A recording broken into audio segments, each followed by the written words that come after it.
Party ఫిరాయింపులకు శ్రీకారం చుట్టిందే Congress party అని BRS working president KTR విమర్శించారు.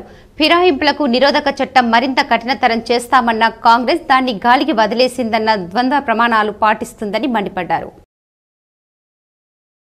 హైదరాబాద్లో తెలంగాణ జనసమితి అధినేత ప్రొఫెసర్ కోదండరాంని తెలంగాణ విద్యార్థి సంఘీభావం సమైక్య బాసర ట్రిబుల్ ఐటీ ప్రతినిధులు మర్యాదపూర్వకంగా కలిశారు.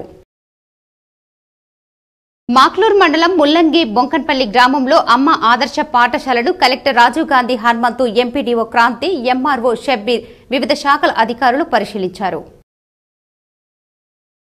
రేంజల్ మండల కేంద్రంలో కేంద్ర ప్రభుత్వం ప్రవేశపెట్టిన జల్ జీవన్ లో భాగంగా మిషన్ భగీరథ ద్వారా వచ్చే త్రాగునీటిని గ్రామంలో కేంద్ర బృందం అధికారులు నీటి నమూనాలను సేకరించారు.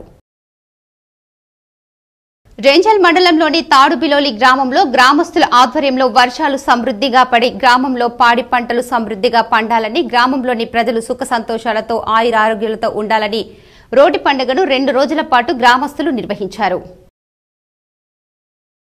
జిల్లాలోని మేజర్ ఎత్తిపోతల పథకాలైన అల్లిసాగర్, గుత్పా ఎత్తిపోతల పథకాలలో పనిచేసే కార్మికులకు గత 4 మాసాలుగా వేతనాలు ఇవ్వడం లేదని సిఐటియు జిల్లా అధ్యక్షులు రమేష్ బాబు ఆరోపించారు.